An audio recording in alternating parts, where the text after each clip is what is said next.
Le jour où une personne aveugle retrouve la vue, la toute première chose qu'elle abandonne, ce n'est pas forcément par haine ou rejet, mais parce que cela devient inutile. Elle se sépare de la canne, celle qu'elle avait tenue des années durant, qui avait guidé ses pas dans l'obscurité, qui avait été son seul repère, sa sécurité, son appui dans le chaos.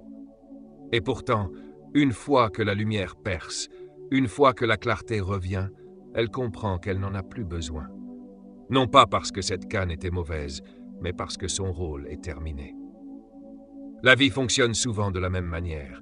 Il arrive que tu traverses des périodes d'obscurité, non parce que tu as échoué, non parce que tu es faible, mais simplement parce que tu n'as pas encore vu clairement ce que tu continues de porter inutilement. Tu donnes encore et encore à des gens qui ne savent pas recevoir, à des personnes qui prennent sans jamais se retourner, et tu crois à tort que ton amour les transformera.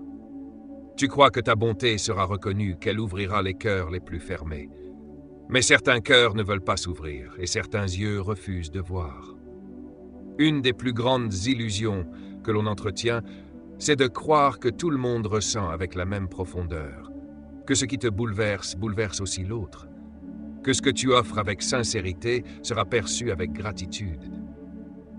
Mais la vérité, c'est que chacun perçoit la vie à sa manière, avec ses blessures, ses filtres, son histoire.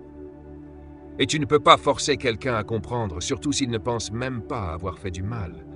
Tu peux t'épuiser, t'en rendre malade, mais rien ne changera tant que la prise de conscience ne vient pas de lui. Alors à un moment, il faut apprendre à poser la canne. Il faut apprendre à poser ce poids, à cesser de vouloir à tout prix sauver, réparer, retenir. Le cadeau le plus précieux que tu puisses t'offrir, c'est cette forme de libération intérieure. C'est la décision radicale et douce à la fois de ne plus chercher ton reflet dans les yeux des autres. De ne plus laisser leur opinion décider de ta valeur. Car tu ne peux pas forcer l'amour, et tu ne devrais pas avoir à convaincre quelqu'un de t'apprécier, de te respecter ou de te choisir. Offrir davantage à une personne qui ne voit déjà pas la richesse de ce que tu lui donnes, c'est te trahir. C'est t'oublier. C'est renier ta propre lumière pour briller dans un miroir vide. Tu n'as pas besoin de vêtements coûteux pour rayonner, mais prends soin de toi. Soigne ton apparence non pour plaire aux autres, mais parce que c'est une forme de respect de soi. Des habits propres, repassés, choisis avec attention, témoignent de ton estime personnelle, de ton amour propre, silencieux mais réel. Ressentir le manque d'une personne, ce n'est pas un signe qu'elle doit revenir. Ce n'est pas un feu vert pour ouvrir les blessures. Le manque est parfois un signal de nettoyage, une étape de guérison où l'âme se réorganise. Il ne faut pas confondre nostalgie et direction. N'essaie pas de changer les autres. Ne gaspille pas ton énergie à les façonner selon ton cœur. Change-toi. Deviens la version de toi-même qui n'a plus besoin de validation extérieure pour exister. Parfois, aimer vraiment, c'est partir. C'est s'éloigner, non pas par vengeance, mais parce que tu refuses de devenir l'ombre de toi-même dans une relation qui t'éteint. Avance prudemment. La vie est remplie de croisements imprévisibles, de virages serrés, de départs silencieux. Les gens changent sans avertir, et souvent, tu verras leur vrai visage au moment où ils n'ont plus rien à gagner auprès de toi. C'est dans le manque de profit que la vérité surgit. L'honnêteté ne te rendra peut-être pas populaire, mais elle t'attirera les bonnes âmes, celles qui t'acceptent, qui t'honorent, qui te reconnaissent. Ta croissance ne viendra pas de tes réussites, mais de ta capacité à accueillir les vérités inconfortables, à regarder en toi sans détour, à te libérer de tes illusions avec courage. La liberté appartient à ceux qui savent se discipliner, car sans discipline, tu deviens l'esclave de tes envies, de tes caprices, de ton ego. Être libre, ce n'est pas faire ce qu'on veut, c'est savoir ce qui est juste pour soi, et le choisir, même quand c'est difficile. Celui qui s'excuse en premier est souvent le plus fort. Celui qui pardonne sincèrement possède une paix que d'autres ne comprendront jamais.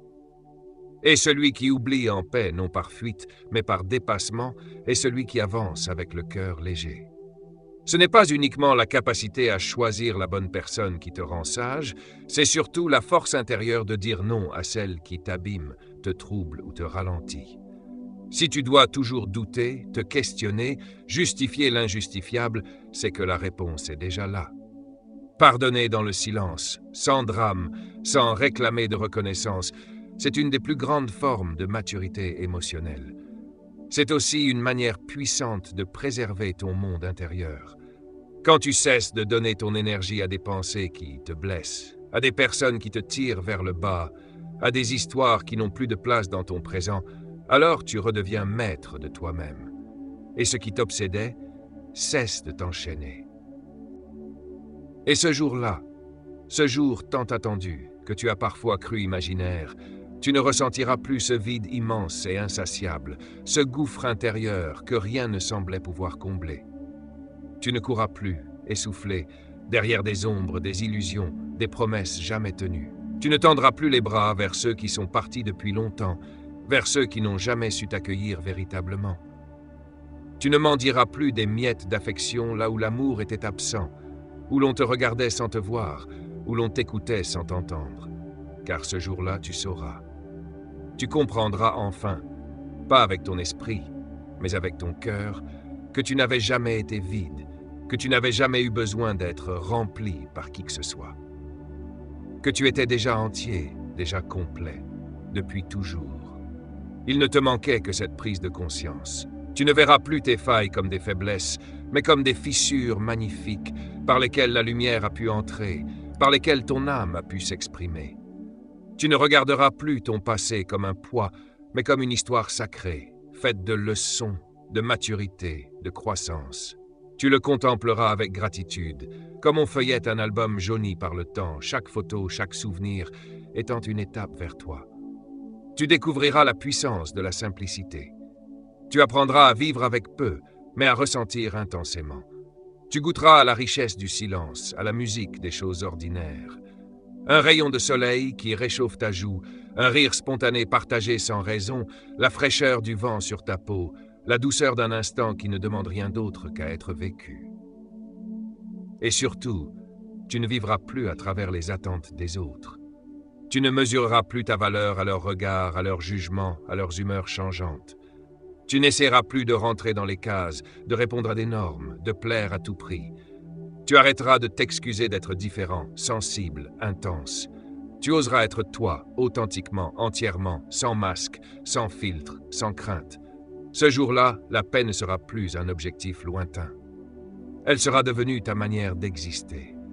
Elle ne se manifestera pas en grandes déclarations, mais dans ta voix posée, dans ton regard apaisé, dans tes choix assumés, dans ta capacité à dire non avec amour, à t'éloigner sans haine, à rester fidèle à toi-même, même dans le silence. Tu comprendras alors que tu as grandi. Pas parce que tout autour de toi est devenu parfait, mais parce que tu as cessé d'en faire une condition pour être bien. Parce que tu as appris à danser sous la pluie, à sourire au milieu du chaos, à aimer même sans retour. Et peut-être que ce jour n'est pas encore là. Peut-être qu'il se cache derrière encore quelques épreuves, quelques larmes, quelques nuits sans sommeil. Mais il est en chemin. Chaque fois que tu fais le choix de la paix plutôt que du conflit, du recul plutôt que de la réaction, de l'amour-propre plutôt que du besoin, tu t'en rapproches. Il approche. Et quand il se présentera à toi, tu n'auras plus peur. Tu n'auras plus besoin de te défendre. Tu accueilleras ce calme comme un ami de longue date, un ami fidèle qui n'attendait que toi. Tu t'assoiras enfin, et dans un souffle profond, tu te diras « Voilà, j'y suis, je suis en paix, et tout ira bien. » Et si ce message t'a touché, si tu ressens en toi cette étincelle de changement, alors n'oublie pas de t'abonner à la chaîne Le Déclencheur, de laisser un like et de partager en commentaire la phrase qui t'a le plus parlé aujourd'hui. Car ici, chaque mot est une clé. Chaque vidéo est une porte vers une meilleure version de toi-même. À très vite sur Le Déclencheur.